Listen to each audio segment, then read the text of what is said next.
क्या आवाज आ रही है आपको? Yes ma'am.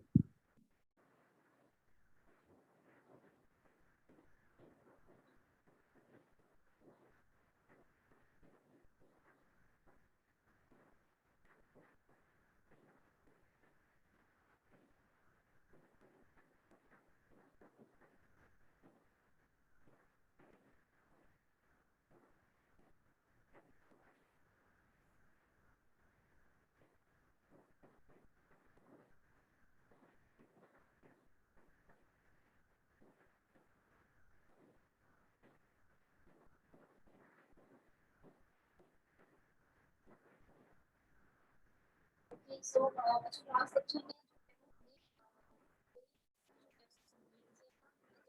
आज हर क्लास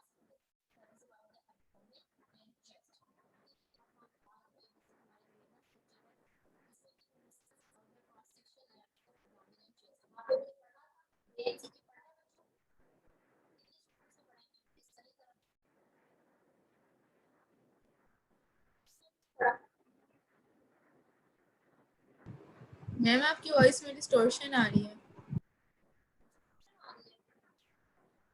मैं तो यूनिवर्सिटी में कैसे क्रॉस करना तो मेरा नाम है लैंग्वेज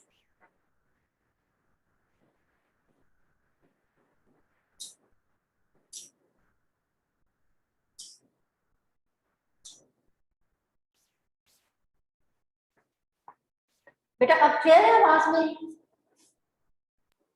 यस मैम। अच्छा चलिए मुझे बताएं बेटा कि आप में से कौन कौन से स्टूडेंट्स हैं जिन्होंने ब्रेन सिटी का लेक्चर पढ़ा था? ब्रेन सिटी कौन कौन पढ़ के आया? पढ़ा था आपने, देखा था उसको? Yes ma'am. कोई मुश्किल? नो मैम, थोड़े सा और रिवाइज करेंगे तो आ जाएगा। बॉयज बेटा आप लोग इधर सो रहे हैं, रिस्पांस करें। बॉयज में से कोई बताए पढ़ के आए? ब्रेन सिटी यस पढ़ा मैम। था? यस मैम, पढ़ लिया। समझ आ रही थी जैसे स्लाइसेस में मैंने आपको बताया था कि पढ़ना है? जी मैम। बेटा आप सब बच्चों ने कोई इतनी अच्छी स्पॉटिंग, जब मैंने आपसे वाइवा में पूछा था ना तो आधे बच्चों के जो मार्क्स डिडक्ट हुए हैं वो इसीलिए हुए कि हर बच्चे ने फ्रैक्चर यानी कि जो आपकी स्पॉटिंग है वो बेसिकली अभी कमजोर है, ठीक है? यानी कि जो आप इमेजेस आपको भी अभी रीड करने आ रहे हैं, जब इमेजेस नहीं पढ़ रहे हैं क्रॉस सेक्शनल जो हम पढ़ रहे हैं रेडियोलॉजी, उसका तो फायदा नहीं है ना। आप देखिए थ्योरी तो बेटा किसी भी सब्जेक्ट में पढ़ लेंगे, लेकिन जो आपका रेडियोलॉजी का पर्पस है वो ये है कि आपको इमेजेस देखने आ रहे हैं।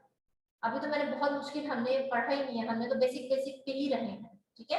तो इसलिए बच्चों इस जो आपका सब्जेक्ट है इसको साथ साथ पढ़ें। और आप सबने देखा होगा कि मैंने एलएमएस पे आपकी असाइनमेंट भी अपडेट की हुई है, ठीक है? तो वो असाइनमेंट अब आपने मुझे सबमिट करवानी है। चलिए हम लेक्चर के एंड पे इसको डिस्कस करते हैं। Okay anyways, so cross sectional anatomy of chest and abdomen, indications to assess equivocal imaging findings. देखिए कोई भी आपको लगता है कि जो हमारे लोकली ऑर्गन्स में कोई जो है वो नॉर्मलिटी आ रही है, कोई पैथोलॉजी है, उसमें अगर हमें फाइंडिंग्स देखनी हो in the form of images, तो हम सीटी एब्डोमेन कराते हैं। स्टेजेस ऑफ हेपेटिक नियोप्लाज्म्स, ठीक है जी, लिवर से रिलेटेड जो भी कोई मैस बना हुआ है उसके अंदर कोई एब्सेस है या फिर वहां पे कोई नियोप्लास्टिक टिश्यूज है तो उसके लिए हम सीटी एब्डोमेन करा सकते हैं। Metastatic workup of primary malignancies, ठीक है जी, जितनी भी मेलिग्नेंसीज हैं, जैसे कि मैंने आपको पहले भी बताया था कि हम जो अगर कोई मेलिग्नेंट टिश्यू होता है उसको हमने स्टडी करना होता है तो हम सीटी करवाते हैं, तो हमें बड़ा इजीली पता चल जाता है कि वो कितना स्प्रेड हुआ हुआ है। Then diagnosis of abdominal masses, ठीक है, कोई भी एब्डोमिन में हमें लगता है कि एबनॉर्मल मैस है, ठीक है, किसी भी कोई भी एबनॉर्मल मैस है, कोई फ्लूइड की एबनॉर्मल फ्रैक्शन हुई है वहां पे, ठीक है, और उसको हमने डायग्नोस करना है तो हम एब्डोमिनल सीटी करा सकते हैं। असेसमेंट ऑफ बाइलियरी प्रॉब्लम्स, ठीक है, जो बाइलियरी डक्ट्स हैं, ठीक है, अगर उसमें हमें लगता है कि कोई प्रॉब्लम है तो आप उसके लिए भी जो है वो सीटी एब्डोमेन करा सकते हैं। डायग्नोसिस ऑफ वास्कुलर लेजन्स, ठीक है जी, जितने भी बेसिकली आपकी बॉडी जो एब्डोमेन से रिलेटेड वेसल्स है, ठीक है, अगर हमें वहां पे कोई लेजन लग रहा है या वहां पे कोई ब्लॉकेज है, ठीक है, तो उसको भी आप जो है वो सीटी एब्डोमेन से देख सकते हैं। Assessment of suspected post traumatic complications, ठीक है जी, पेशेंट आया है ट्रॉमा का था और उसमें हमें लग रहा है कि ट्रॉमा ने जो है वो किसको अफेक्ट किया, उसके एब्डोमिनल पार्ट को जो है वो हिट किया, ठीक है। तो उसमें भी अगर हमने देखना है तो आप जो है वो सीटी एब्डोमिन करा सकते हैं। इसके अलावा भी नंबर ऑफ कंडीशंस हैं, इंडिकेशंस है, बट यहाँ में मैंने कुछ जो है वो सिर्फ मेंशन की है। चेस्ट की बच्चों यहाँ पे मेंशन नहीं की क्योंकि मैंने चेस्ट को बहुत ज्यादा डिटेल नहीं किया। जितनी भी हमारी एक्सरे की सारी इंडिकेशंस होती हैं चेस्ट के लिए, ये निमोथोरेक्स को हम देखने के लिए कर रहे हैं, प्लूरल एफ्यूजन के लिए हम कर रहे हैं, आप जो है वो कोविड के लिए भी हम चीज जो है वो चेस्ट सीटी करवा सकते हैं, निमोनिया के लिए आप करवा सकते हैं। सो नंबर ऑफ इंडिकेशंस जैसे मैंने आपको बताया था कि सब में सेम होती है। पेशेंट की जो एक प्रेजेंटेशन होती है उस पर डिपेंड कर रहा होता है कि हमें उसको फर्दर रूल आउट करने के लिए या एक्यूरेट डायग्नोसिस बनाने के लिए सीटी की जरूरत पड़ती है। थोड़ा सा मैंने इससे पेशेंट प्रिपरेशन ऐड हुआ है। Fasting 4 to 6 hours before the examination.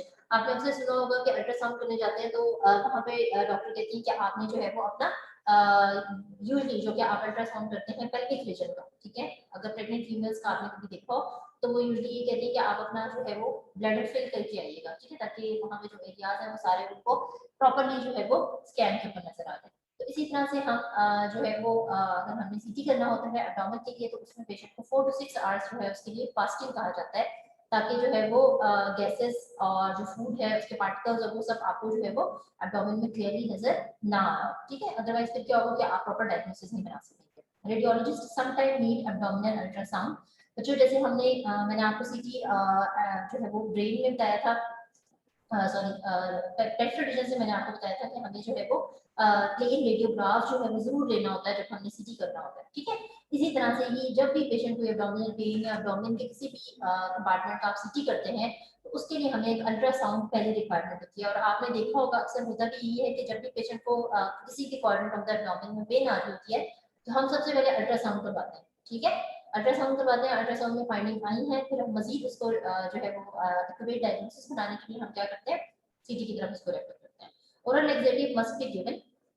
Oral laxative जिससे हम देते हैं ताकि जितने भी जो आपके इंटरनल ऑर्गन्स हैं, ठीक है, वो सारे जो है वो रिलैक्स हो जाए और आप इजीली जो है वो स्कैन कर सकें। IV buscopan is required at the time of examination.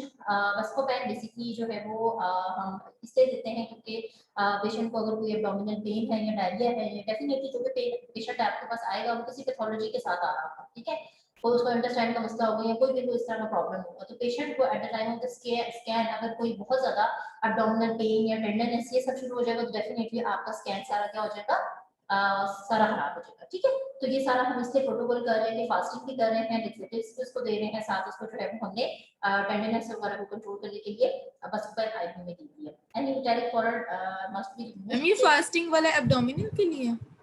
जी जी बच्चे बिल्कुल। फास्टिंग जो है वो मैंने अभी आपको बताया ना, फास्टिंग इसलिए करनी है बेटा ताकि पेशेंट ने अगर पानी पिया होगा, ठीक है, या उसने खाना खाया हुआ होगा तो स्टमक ऑलरेडी जो है वहाँ पे गैसेस बनी हुई होंगी, ठीक है, बोलस आपको वहाँ पे मिल रहा होगा, तो ये सारी चीजें हमें एब्डोमेन में नहीं चाहिए, ठीक है, हमें क्लियर एब्डोमेन चाहिए ताकि हम जो वहाँ पे मैस पड़ा हुआ है जो वो मेटास्टेसिस हुआ हुआ है तो उसको हम डिटेक्ट कर सके, ठीक है। तो इसलिए हम कहते हैं कि 5 से 6 घंटे आप कुछ भी ना खाएं। जब वो कुछ भी नहीं खाएंगे तो आपके पास ऑटोमेटिकली स्टमक जो है वो कुछ हद तक क्लियर आपको नजर आएगा, ठीक है। एब्डोमिनल जो आपको जितने भी ऑर्गन्स है वो आपको क्लियर नजर आएंगे, वहां पे कोई गैसेस और इस टाइप के पार्टिकल्स आपको नजर नहीं आएंगे, ठीक है।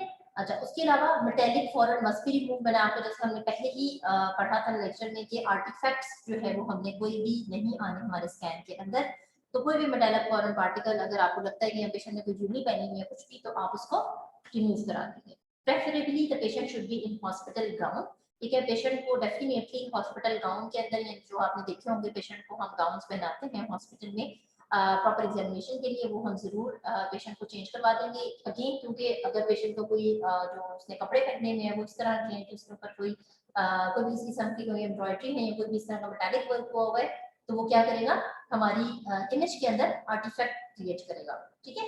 तो ये कुछ स्पेसिफिक इंडिकेशंस हैं जब हमने एब्डोमिन सीटी कराना है तो उसके लिए पेशेंट को ये सारी इंडिकेशन दी जाती है।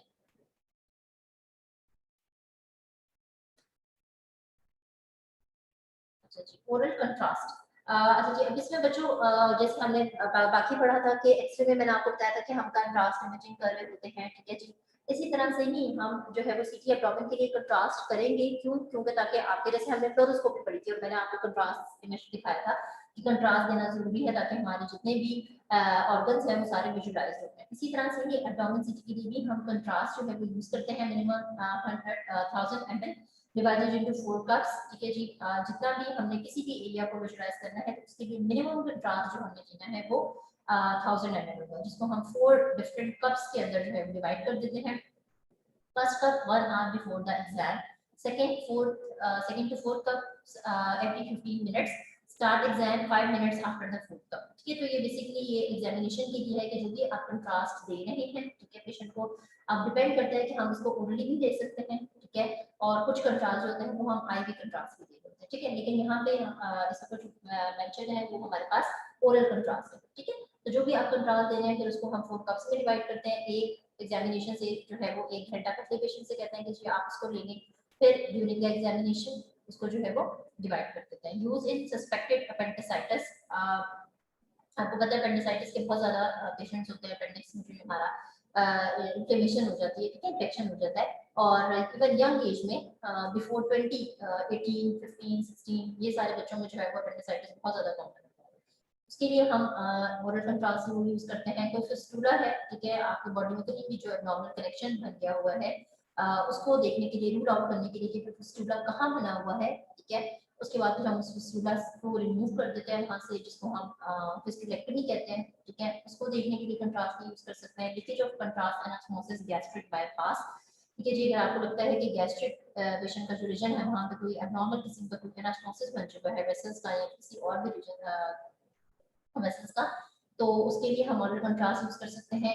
ठीक है, अगर बॉडी में कहीं भी किसी किस्म की कोई परफोरेशंस हैं, ठीक है, या कोई एबनॉर्मल लीकेज है तो उसको भी देखने के लिए हम क्या कर सकते हैं, ओरल कंट्रास्ट यूज करेंगे। ठीक है, लेकिन जरूरी नहीं है कि सिर्फ हम ओरल कंट्रास्ट यूज करते हैं, हम सीटी एब्डोमेन में अगेन आईवी कंट्रास्ट जो है वो भी यूज कर सकते हैं। Not used in high intestinal obstruction, ठीक है, अगर कोई बहुत ज्यादा आपको लगता है कि इंटेस्टाइन किस तरह की ऑब्स्ट्रक्शन है, ठीक है, जो कि बहुत ज्यादा मेलिग्नेंट हो चुकी है या बहुत ज्यादा स्प्रेड कर चुकी है, तो फिर उस केस में जो है वो हम है वो सीटी एब्डोमेन नहीं करवाएंगे। ठीक है, उसके लिए फिर यही है कि वो पेशेंट के सिम्टम्स में भी हमें डायग्नोज हो जाता है, ठीक है, और वो हमें अल्ट्रासाउंड में भी जो है वो क्लियरली मिल जाता है। देन यूट्रिक पॉलिक, ठीक है, अगेन यही है कि जो पॉलिक अगर पेशेंट को हुआ है वो भी बहुत ज्यादा आपको लग रहा है कि मेलिग्नेंट लेवल पे जा रहा है, तो उसके लिए भी हम फिर जो है वो सीटी एब्डोमेन वहां नहीं करवाएंगे। इंटेस्टाइनल ब्लीडिंग हो रही है अगर पेशेंट को, ठीक है, डेफिनेटली अगर ब्लीडिंग ऑलरेडी हो रही है आपका, क्योंकि इन सब कंडीशन में बच्चों देखिए अभी मैंने आपको पीछे बताया कि हम मेलिग्नेंट जो पेशेंट पैथोलॉजीज हैं वहां पे हम सीटी एब्डोमेन करेंगे, ठीक है, लेकिन अगर हमें इस तरह की कंडीशन मिल रही है जिसमें हमें लगता है कि हमें जो है वो क्लियर कट हो चुका हुआ है कि पेशेंट जो है वो इस कंडीशन के साथ है, ठीक है, या हमें अल्ट्रासाउंड नहीं क्लियर कर दिया हुआ है कि वो इस लेवल पे पैथोलॉजी जा चुकी हुई है, ठीक है, क्योंकि यूजुअली जो फर्स्ट सेकंड स्टेज होता है वो आप डायग्नोज जरा मुश्किल करता है। ठीक है, अगर वो कैंसर है वो ग्रेड 4 पे चला गया तो वो ऑटोमेटिकली आप जो है वो आपको एक नॉर्मल स्कैन के ऊपर भी नजर आ सकता है। ठीक है, तो अगर हमें पता चल गया है कि ये कोई ग्रेड 4 का कैंसर है या मेटास्टेसिस वहाँ पे हुआ हुआ है, तो फिर हम क्या करते हैं कि रादर देन कि हम जो है वो मजीद रूल आउट करने में उसको टाइम लगाएं, हम जो है वो एट द सेम टाइम जो है वो किसकी तरफ जाते हैं, सर्जिकल इंटरवेंशन की तरफ जाते हैं। ठीक है, तो ये कुछ कंडीशंस हैं जिसमें हम बजाय इसके कि सीटी एब्डोमेन करके उसको मजीद रूल आउट करें, हम जो है वो क्या करते हैं, सर्जिकल इंटरवेंशन की तरफ जाते हैं। Okay, window setting soft tissue window, lung window and bone window. Scans at the lung basis, bone window lesion in the supine and pelvis. ठीक है बच्चों, जैसे कि हमने सीटी ब्रेन में पढ़ा था कि मैंने आपको बताया था कि बोन विंडो भी होती है और ब्रेन विंडो भी होती है। ठीक है, उसके अलावा अगर हमने एक सब ड्यूरल भी देखा था कि अगर हेमरेजेस है, हेमाटोमास है, तो उसके लिए भी अगर हमें एक विंडो वहाँ पे प्रेजेंट होती है। इसी तरह से अगर आपने एब्डोमेन आप सीटी कर रहे हैं, ठीक है, और आपने उसमें लंग टिश्यूज को देखना है, ठीक है, तो आप अगेन जैसे मैंने आपको पहले बताया था कि यहाँ पे एक विंडो होती है, आप उसको ऐसे करके सिलेक्ट कर लेते हैं और लंग विंडो पे जब आप क्लिक करते हैं तो आपको लंग्स जो है वो वहाँ पे नजर आना शुरू हो जाते हैं। इसी तरह से अगर हमने कोई भी पेल्विक बोन्स या हमने स्पाइन को देखना है, ठीक है, क्योंकि आप देखें एब्डोमेन सीटी जब हम करेंगे तो हमारे पास लोअर थ्रेसिक और जो इवन लोअर नंबर तक, ठीक है, लोअर थोरेसिक से लेके कंप्लीट नंबर आपको जो है वो ऑलमोस्ट नजर आ रहा होगा किसमें, सीटी एब्डोमेन के अंदर, ठीक है। तो अगर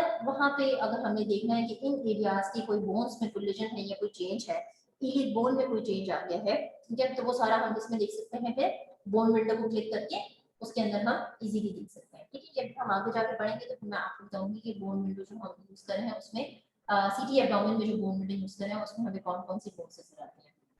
इसके अलावा अगर आपने कोई रिब का फ्रैक्चर देखना है, ठीक है, क्योंकि रिब्स आपके चेस्ट में पड़ी हुई है, अगर रिब्स का फ्रैक्चर देखना है तो भी हम बोन विंडो पे क्लिक करेंगे और हमें रिब का फ्रैक्चर जो है वो इजीली नजर आ जाएगा।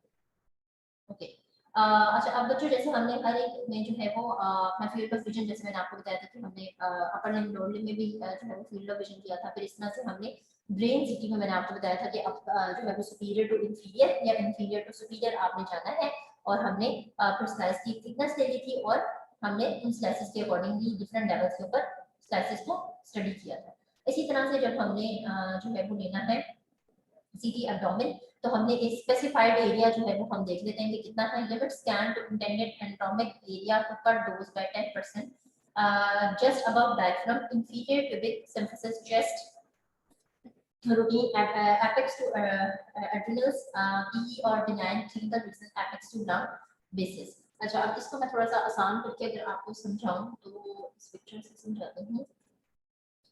देखिए ये जो है हमारे के लंग के एपिसिस ऑफ द लंग, ठीक है, आपको पता है कि हमारे एपेक्स ऑफ द लंग कहाँ पे लोकेटेड होती है, आपके जो है एरिया क्लेविकल, ठीक है, अंडर द क्लेविकल लोकेटेड होता है। तो वहां से हम इसको लेना शुरू करेंगे, अंडर द क्लेविकल से स्टार्ट करेंगे एपेक्स ऑफ द लंग से, और कहां तक हम ऑलमोस्ट आएंगे जो हमारी इलिक बोन है या इलिक क्रेस्ट होती है वहां तक हम आएंगे, ठीक है। तो यहाँ से यहाँ तक हम हमारे पास जितने भी एरियाज हैं उसको हम इन्वॉल्व करेंगे और उसमें हम फिर डिफरेंट स्लाइसेस के अंदर देखेंगे कि हमें कौन कौन से ऑर्गन्स और क्या क्या वेसल्स और क्या क्या जो है वो स्ट्रक्चर्स वहाँ पे पड़े हुए नजर आ रहे हैं, ठीक है। और ये क्रॉस का ये मतलब है कि हमने जो पेल्विक रीजन है यानी कि जो हिप जॉइंट है जो कि आपका सेक्रम रीजन है, यहाँ तक हम बहुत ज्यादा नहीं जाएंगे, मतलब हम यहाँ पे हमारा स्टॉप हो जाएगा, ठीक है। फिर उसके लिए अगर आपने ये वाला रीजन देखना है तो फिर हम क्या करेंगे, हम जो हिप जॉइंट वाला एरिया है जो पेल्विस का है उसका सीटी स्कैन करेंगे, जैसे हमने लोअर लिम्ब में पढ़ा था, ठीक है बच्चों। तो यहाँ तक क्लियर हो गया।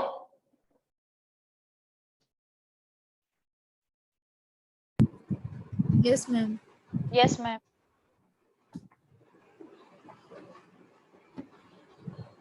अच्छा जी बच्चों, अब जो है वो अगेन ये देखें इस तरह से हमारे पास एक जो है वो साथ साथ इमेज होगा और आप इससे जो है वो रेफर्ड इमेज से जो है वो देख के स्लाइड्स के ऊपर स्टडी कर सकते हैं। ओके, सो नंबर 1 स्लाइड हमने यहाँ से स्टार्ट किया। अच्छा जी, अब आपको क्या नजर आ रहा है, सबसे पहले ये लिवर नजर आ रहा है, ठीक है। ये बच्चों कौन सा सेक्शन जो है वो सेक्शन है, एक्सियल सेक्शन है हमारे पास, ठीक है। अब रेफर्ड इमेज जो है वो आपको दिया भी जा सकता है, जैसे पहले किसी स्टूडेंट ने पूछा था, और आपको नहीं भी दिया जा सकता, ठीक है। इसलिए आप लोग जब तैयारी करें तो साथ रेफर्ड इमेज जो है उसको जरूर रख के देखें ताकि आपको आइडिया हो जाए। ओके, सो इस लेवल पे अभी हमने जब शुरू किया तो सबसे पहले हमें यहाँ से क्या नजर आया, नीचे पड़ा हुआ लिवर मिला, ठीक है जी। उसके अलावा आपको यहाँ पे जो है वो, अच्छा बच्चों यहाँ पे स्केल अगेन वही वाला यूज हो रहा होगा, ठीक है, जो कि हमने ग्रे स्केल पढ़ा है, बिकॉज सीटी में वही बात है कि एक्सरेज है, ठीक है। तो आपको सॉफ्ट टिश्यू जो है वो ग्रे कलर के ही नजर आ रहे होंगे, बोन्स व्हाइट कलर की नजर आ रही होंगी, और अगर कोई टेयर होगा तो वो आपको वहाँ पे ब्लैक कलर का नजर आ रहा होगा, ठीक है। तो ये हो गया हमारे पास लिवर, ठीक है जी। और उसके अलावा ये लिवर में जो आपको जाती हुई नजर आ रही है ये है हमारे पास हेपेटिक वेन्स, ठीक है। उसके अलावा ये जो आपको व्हाइट वेन नजर आ रही है साइड पे, ये हमारे पास क्या है, रिब्स है, ठीक है। ये हमारे पास रिब्स है, ठीक है। ये अगर आपको पता चल रहा हो तो ये हमारे पास क्या है, कौन सा बच्चा बताएगा ये क्या है, ये वाला, लंबर वर्टिब्रा। नहीं नहीं बेटा ये क्या है, वर्टिब्रा, Pelvic. thoracic vertebra में। थोड़ा सा फिर से बताएं, कौन से स्टूडेंट ने बताया, फिर से बोलें। Ma'am thoracic vertebral body। Very good, शाबाश, ठीक है। देखिए ये वर्टिब्रल बॉडी, बेटा यहाँ से देखते जाए यहाँ पे क्या है, ये वर्टिब्रल बॉडी बीच में आई है ना, तो ये वर्टिब्रल बॉडी है, ठीक है। अच्छा उसके अलावा ये आपको जो नजर आ रहा है नीचे से अभी ये डायफ्राम है जो कि यहाँ पे हमें क्लियर नहीं है, ठीक है। और ये आपके पास स्प्लीन पड़ी हुई है। तो मेजर हम देखते हैं, मैंने आपको बताया था बहुत ज्यादा हम डिटेल में ले जाते हैं। लिवर एक तो आपको नजर आ रहा है, स्प्लीन आपको नजर आ रही है, ठीक है, डायफ्राम आपको मिल रहा है, और यहाँ पे आपको एसोफेगस मिल रहा है क्योंकि अभी हम इस लेवल पे हैं, ठीक है। नेक्स्ट जब हम आते हैं नीचे, देखिए थोड़ा सा हम नीचे आ गए, साइज नीचे साइज आई तो अगेन आपको लिवर भी मिल रहा है, ठीक है। लिवर तो अभी पड़ा हुआ है उधर, उसके अंदर जो उसकी पोर्टल वेन है वो आपको मिलेगी, ठीक है।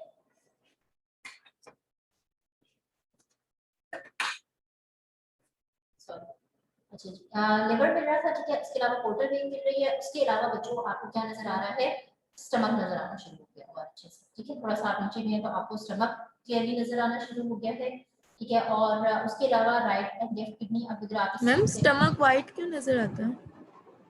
स्टमक वाइट ही नजर आता है, ये आपको यहाँ पे अच्छा ये वैसे नजर आ भी सकता है बिकॉज इसमें फूड है, ठीक है।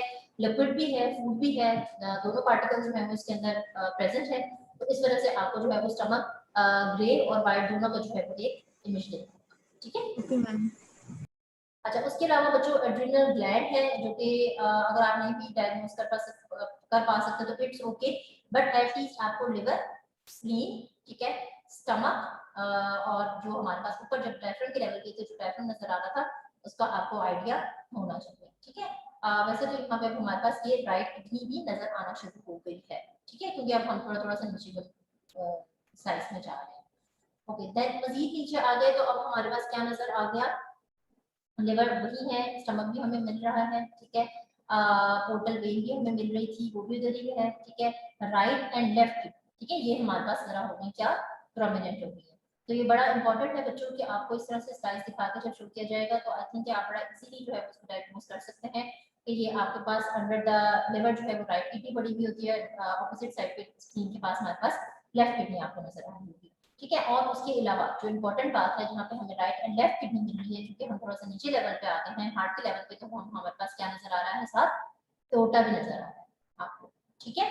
तो लिवर, स्प्लीन हो गया, स्टमक था, राइट लेफ्ट किडनी, और हम राइट एंड लेफ्ट किडनी जिस लेवल पर मिल रही है वहां पे आपको क्या नजर आ रहा है, एओर्टा भी नजर आ रहा है। सीलिक आर्टरी अगर आपने याद रखना है तो रख लें, अगर नहीं भी रखना तो इट्स ओके, ठीक है। इंटीरियर मैंने कहा या सीलिक आर्टरी अगर आपने याद रखनी है कि एओर्टा अगर हमें नजर आती है तो उसके लेवल पे और हमें क्या नजर आ सकता है, ठीक है। तो सीलिक आर्टरी नजर आती है और इंफीरियर वेना क्या नजर आती है। सीलिक आर्टरी किसको सप्लाई कर रही है, कौन सा बच्चा बताएगा। सीलिक आर्टरी बेटा कौन से किसी ऑर्गन को सप्लाई कर रही है, किसको सप्लाई कर रही है। Small intestine. Anyone? Ma'am large intestine.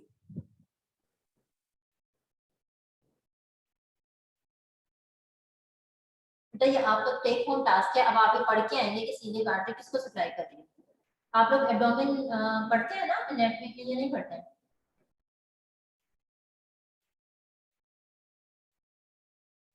आप लोग एब्डोमिनल रीजन पढ़ते हैं बच्चों एनाटॉमी में। मैम हमने एनाटॉमी 1 में पढ़ा था लेकिन शायद रिवीजन नहीं की ना, इसलिए थोड़ा भूल गया। मैम abdominal कैविटी को।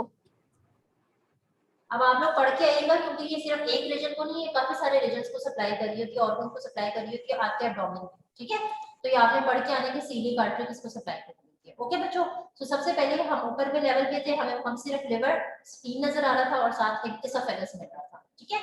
फिर हम जब नेक्स्ट लेवल पे गए तो हमारे पास जो है वो हमें स्टमक भी जो है वो विजुलाइज होना शुरू हो गया और राइट किडनी नजर आ गई।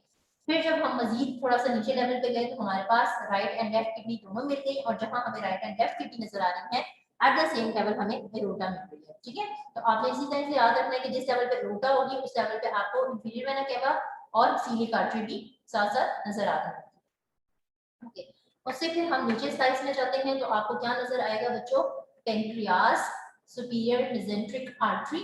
अगेन अगर सुपीरियर मेसेंट्रिक आर्टरी नहीं भी याद रहती है वैसे हमारे स्टमक को सप्लाई कर रही होती है तो इट्स ओके, ठीक है। स्प्लीनिक वेन भी अगर आप या पोर्टल वेन अगर आपको मजीद सेक्शंस में नजर नहीं आती तो इट्स ओके, बट एटलीस्ट अब यहाँ पे अगर स्टमक था, ये लिवर था, ये राइट और लेफ्ट किडनी की, स्प्लीन थी, ठीक है। इसके अलावा जो मेजर यहाँ पे ऑर्गन आपको नजर आना चाहिए वो क्या है, पेंक्रियाज है, ठीक है बच्चों। पेंक्रियाज का तो आपको आइडिया होगा कि उसकी शेप जो है वो किस तरह की होती है, ठीक है। जैसे मैंने आपको बताया था कि जब हम पढ़ रहे थे ब्रेन सीटी पढ़ रहे थे तो मैंने आपको बताया था कि आपने सेरिबेलम जिस शेप का होता है उस शेप से भी आप याद रख सकते हैं कि अगर आपको स्कैन में इस तरह शेप नजर आ रहा है तो आप उसको इजीली वहां से जो है वो याद रख सकते हैं। ठीक है, इसी तरह से बच्चों ये पेंक्रियाज आपको पता है कि इस तरह की हमारे पास होती है। ठीक है, इनकी शेप इस तरह की होती है, ये ग्रेप लाइक शेप होती है इनकी। ठीक है, कॉर्न लाइक शेप होती है इनकी। तो इसी तरह से जब आप स्कैन के ऊपर देखेंगे तो आपको इसी तरह से पेंक्रियाज की शेप ये देखें यूं करके नजर आ रही है। ठीक है, तो ये लीफ की तरह की जो इसकी शेप होती है ये आपको इसके ऊपर नजर आएगी। तो आप इसको इजीली जो है वो डायग्नोस कर सकते हैं कि ये हमारी क्या है, पेंक्रियाज है। ओके, देन मजीद जब हम नीचे गए तो हमें क्या नजर आया, ये आपके पास जो था लिवर, ये उधर का उधर ही है। इसके अलावा लिवर के लोब्स को डिफरेंट पार्ट्स में डिवाइड कर रहा होता है लिगामेंट ऑफ टीलीज। ठीक है, ये भी बड़ा इंपॉर्टेंट है, ये आपको पता होना चाहिए। गॉल ब्लैडर जो कि हमें हाइपर डेंस नजर आ सकता है। ठीक है, हाइपर डेंस ही नजर आता है ये। और उसके अलावा सुपीरियर मेसेंट्रिक आर्टरी को आप बेशक इग्नोर कर दें, पेंक्रियाज उधर इधर ही है। ठीक है, तो इस अगर इमेज में मैं आपको कहूँ कि आपको क्या क्या याद रखना है तो वो again liver, ligament of teres, gall bladder, ठीक है, राइट लेफ्ट किडनी, स्प्लीन, ठीक है, और उसके अलावा पेंक्रियाज। ठीक है, ये आपने एटलीस्ट जो है वो जरूर याद रखना। उसके अलावा जो पीछे पीछे हम देख के आ रहे हैं कि ये रिब्स हैं, ये वर्टिकल बॉडीज हैं, ये तो आपको वैसे ही याद हो जाना चाहिए। नेक्स्ट जो है वो हमारे पास आ जाती है लेफ्ट रीनल आर्टरी और राइट रीनल वेन और लेफ्ट रीनल वेन। अच्छा जी, अब ये बच्चों जरा इंपॉर्टेंट है क्योंकि आप देखिए कि ये तो हम पहले से ही ऊपर वाली स्लाइड्स में डायग्नोस कर चुके हैं कि हम जब थोड़ा सा नीचे आ गए हैं कि ये हमारे पास राइट और लेफ्ट किडनी। ठीक है, तो दैट इज जो ये अंडरस्टैंडेबल हो जाना चाहिए आपके लिए कि जो आपको नजर आ रही है अटैच्ड किडनीज के साथ, ठीक है, वो क्या होगी आपके पास, या तो उसकी आर्टरी होगी या फिर वो उसकी वेन होगी। ठीक है, आर्टरी और वेन में आप अगर डिफरेंशिएट करना चाहें तो आप कैसे कर सकते हो बच्चों, इस स्कैन के ऊपर अगर मैं आपसे पूछूं कि एक आर्टरी है और एक हमारे पास वेन है,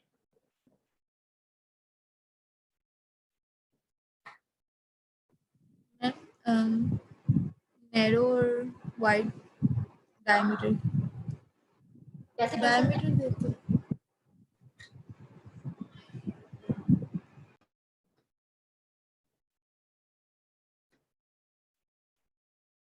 जी बेटा बताएं कैसे कर सकते हैं,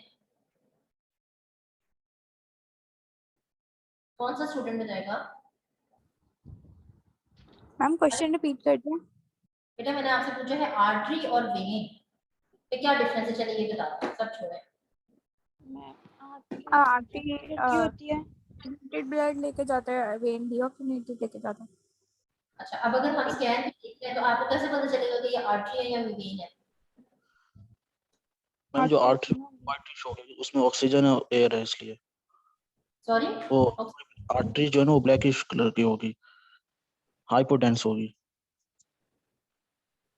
अच्छा, और वेन कैसी होगी? वो हाइपरडेंस, हाइपोडेंस। हाइपरडेंस। आर्टरी आप कह रहे हैं हाइपरडेंस होगी और वेन जो है वो हाइपोडेंस होगी, ये कह रहे हो आप? Yes ma'am. Anyone else?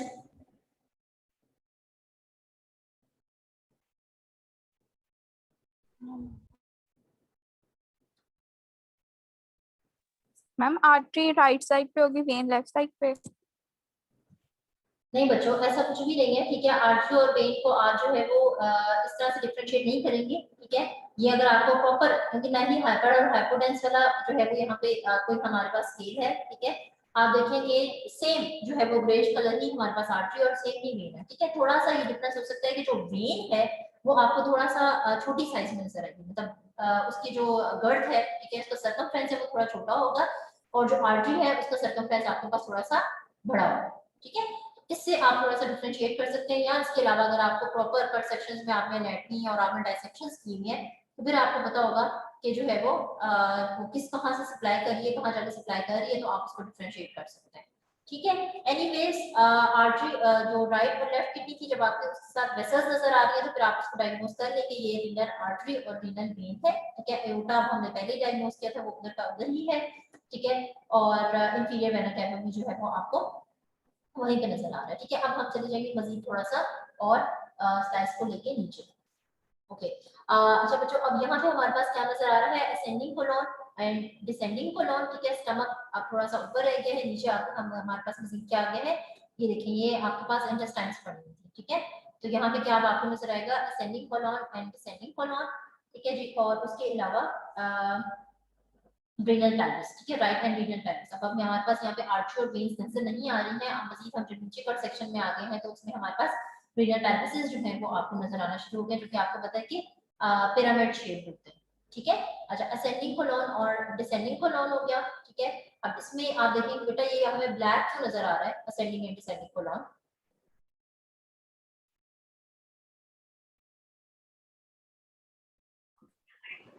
Ma'am empty है इसलिए, सॉरी, एयर मैम होगी खाली है ना ऊपर। इसलिए फूड नहीं है इसमें। और कोई बच्चा बताना चाहेगा? मैम एयर का फर्क होगा। आप कह रहे हैं एयर है इसके अंदर? इसमें लिक्विड है शायद इसलिए बाहर। और फ्लूइड हो सकता है। देखिए बेटा हमारे यहाँ पे जो है वो बेसिकली क्या होता है, गैशियस मटेरियल होता है, लिक्विफिकेशन हो रही होती है आपकी सारे यहाँ पे, ठीक है। और यस अभी हमने पेशेंट को क्या रखा था, वैसे ही हमने पेशेंट को फास्टिंग में रखा हुआ था, ठीक है। तो अगर कोई और यहाँ पे कंटेंट होता तो हमें फूड पार्टिकल नजर आ रहा होता, लेकिन हमने रखा ही इसको फास्टिंग में इसलिए था ताकि हमें ये क्लियरली नजर आ जाए कि यहाँ पे कोई अगर मैस बना हुआ तो वो हमें नजर आए, ठीक है। तो इस वजह से ये आपको कैसे नजर आ रही है, ascending and descending colon black colour की नजर आएगी, ठीक है। ब्लैक कलर कह सकते हैं या आप इसको थोड़ा सा डार्क कलर हम यूजली जो है वर्ड जो है वो कंसीडर कर रहे होते हैं, ठीक है। उसके बाद फिर हम थोड़ा सा और जस्ट नीचे लेवल पे चले गए तो हमारे पास ट्रांसवर्स कोलॉन जो है वो नजर आ रही है, आपको पता है कि लार्जेस्ट होती है, ठीक है। और उसके अलावा एओर्टा उसी लेवल पे है और इंफीरियर वेना कैवा भी आपको यहाँ तक जो है वो मिल गई है, ओके। देन जो है वो अब आप थोड़ा सा और नीचे लेवल पे हम जब स्लाइस पे लेके जाएंगे, ठीक है जी। अब यहाँ से हमने शुरू किया था, ठीक है, जहाँ पे हमें लिवर, स्प्लीन, इसोफेगस मिला था, फिर हम थोड़ा सा नीचे आए थे तो हमें एओर्टा मिल गया था, ठीक है। और राइट और लेफ्ट किडनी नजर आ गई थी। फिर हम जब नीचे आए तो हमें राइट लेफ्ट किडनी के साथ साथ रीनल आर्टरीज, रीनल वेन्स नजर आ गई थी, ठीक है। उसके अलावा फिर जब हम मजीद नीचे आए थे तो हमें जो है वो राइट एंड लेफ्ट किडनी के बाद फिर हमें क्या नजर आया है, जो है वो असेंडिंग और डिसेंडिंग कोलॉन नजर आ गई, ठीक है। इस लेवल के ऊपर असेंडिंग एंड डिसेंडिंग कोलॉन नजर आ गई। फिर हम जब मजीद नीचे आए तो हमारे पास क्या मिल गया, हमें ट्रांसवर्स कोलॉन नजर आई है, ठीक है। और फिर अब हम मजीद जो है वो इसके लेवल पे आगे हैं, ये इलियक क्रेस्ट वाले लेवल के ऊपर आते हैं, ठीक है। तो अब हमारे पास यहाँ में क्या नजर आएगा, मेन एक तो आपको अम्ब्लाइकस नजर आ रही है, ठीक है, ये इंपॉर्टेंट है, ठीक है, क्योंकि हम इस लेवल पे हैं, यहाँ पे आपकी अम्ब्लाइकस होती है, तो एक आपको अम्ब्लाइकस मिलेगी, ठीक है। सेकेंड हमारे पास क्या हमें मिलेगा, यहाँ पे ये क्रेस्ट या ये बोन जो है वो हमें नजर आएगी, ठीक है। उसके अलावा बच्चों जो इम्पोर्टेंट है यहाँ पे वो है सारे के जो सारे मसल्स हैं हमारे, ठीक है। इंटरनल और एब्डोमिनल ऑब्लिक मसल्स और एक्सटर्नल ऑब्लिक मसल्स जो होते हैं एब्डोमेन के, ठीक है, वो आपको नजर आ रहे हैं यहाँ पे, ठीक है। और उसके अलावा जो है ट्रांसवर्स एब्डोमिनस मसल हमें यहाँ पे नजर आ रहा है, ठीक है। और श्वास में जो मसल, ठीक है जी, वो आपको यहाँ पे नजर आएगा अटैच हुआ हुआ। और उसके अलावा चलिए बाकी जो है ये आप इलियक आर्टरीज बेशक आप जो है उसको इग्नोर करते हैं, ठीक है बच्चों। तो ये मैम अब आपने पेपर्स याद में रखना है। सॉरी, खाली डायग्राम सॉरी खाली एक्सरे देंगी तो हमें लेबलिंग खुद करनी होगी एरो के साथ, के एरो ऑलरेडी लगे होंगे तो हमें लेबलिंग करनी होगी? नहीं नहीं बेटा मैं आपको बताती हूँ, जो मैं आपको जब स्पॉटिंग होती है ना, तो स्पॉटिंग ऐसी होती है कि मैं आपको ये वाला इमेज दूंगी, ये सारा पार्ट जो है वो गायब हुआ होगा, ठीक है, ये एरोस गायब होंगे, मैं आपको या तो एरोस देंगी या मैं आपको स्पॉट कर दूंगी कि ये वाला पार्ट बताएं क्या है, यहाँ पे स्पॉट लगा होगा और आपको स्पॉट को बताना होगा, ठीक है। मैं वो ये भी कंफ्यूज कर है कि पीछे हमने पढ़ा था कि लंग्स में जो ब्लैक है वो एयर को मींस के हमें आइडेंटिफाई कर जाते हैं, लेकिन इधर हम लोग ट्रांसवर्स कोलॉन को, तो मैम ये थोड़ा कंफ्यूज कर रहा है, इसका थोड़ा बता दें। और जैसे मुझे हम इसको ट्रांसफर किस तरीके से आइडेंटिफाई करेंगे? आपका जरा आवाज क्लियर नहीं आई, दोबारा से पूछे। मैम मैंने ये बोला है कि पीछे हम पढ़ के आए थे कि एक्सरे के ऊपर हमें जो ब्लैक होता है वो एयर हमें फील नजर आती है, लेकिन इधर ट्रांसवर्स कोलॉन आप बता रही हैं, तो मैम इसको हम किस तरीके से करेंगे आइडेंटिफाई? ये थोड़ा समझ नहीं आ रही मैम। हाँ जी, देखिए बेटा मैंने अभी आपको बताया है कि हमारे पास यूजली इस तरह की नजर ना आए, ब्लैक कलर की आपको नजर नहीं आएगी, लेकिन हमने पेशेंट को क्या किया था, फास्टिंग में लेके गए थे, ठीक है, 5 से 6 घंटे की फास्टिंग हमने की थी। तो उसका हमने क्या किया है कि जो बिल्कुल पूरा आपका स्टार्ट हो रहा है जहां से इसोफेगस से लेकर स्टमक तक, ठीक है, उस एरिया को पूरा हमने क्या कर दिया है, क्लियर कर दिया, ठीक है। तो वहां पे अब कोई भी पार्टिकल मौजूद नहीं है, ठीक है, वो हॉलो है, इस वजह से वो आपको ब्लैक नजर आ रही है, ठीक है। Okay ma'am, okay okay. अगर पेशेंट ने खाना खाया, अक्सर इस तरह होता है, हम पेशेंट से कहेंगे कि जी आप खाना ना खा के आए, आपने फास्टिंग करनी है, पेशेंट खैर से जो है वो उसको कोई भी इशू हो सकता है डेफिनेटली, लेकिन अब 65 इयर्स का कोई पेशेंट है तो वो नहीं रह सकेगा कि भाई 5-6 आवर्स से वो फास्टिंग नहीं कर पा रहा फॉर एग्जांपल, ठीक है। तो क्या होगा कि वो कुछ ना कुछ खा के आ जाते हैं, तो फिर क्या होता है कि वो हमें क्लियर वहां पे नहीं हो रहा होता, ठीक है। इसके ऊपर क्लियरली आपको जो है वो इस तरह से एडिशन है। अभी क्योंकि हमने पेशेंट को फास्टिंग की हुई है उसकी, ठीक है, उसके बाद फिर हमने कंट्रास्ट भी डाला हुआ है तो वो फॉलो हो चुकी है, इस वजह से वो आपको ब्लैक नजर आ रही है, ठीक है। मैम अगर फूड ओके हो तो फिर नजर आएगा। अच्छा तो अब मैं आपको बता देती हूँ मैम जैसे एनाटॉमी की स्पॉटिंग आती है वैसे ही आएगी इसकी स्पॉटिंग, जी। जैसे एनाटॉमी की स्पॉटिंग आती रही है हमें लेबलिंग करना है, वैसे ही इसकी स्पॉटिंग आएगी। जी जी बच्चे बिल्कुल ऐसी ही स्पॉटिंग आएगी। ठीक है। जब ओरल टेस्ट था ना तो मैंने उसमें आपके स्पॉट्स नहीं लगाए थे, मैं वैसे ही आपसे पूछ रही थी कि ये क्या है ये क्या है, ठीक है।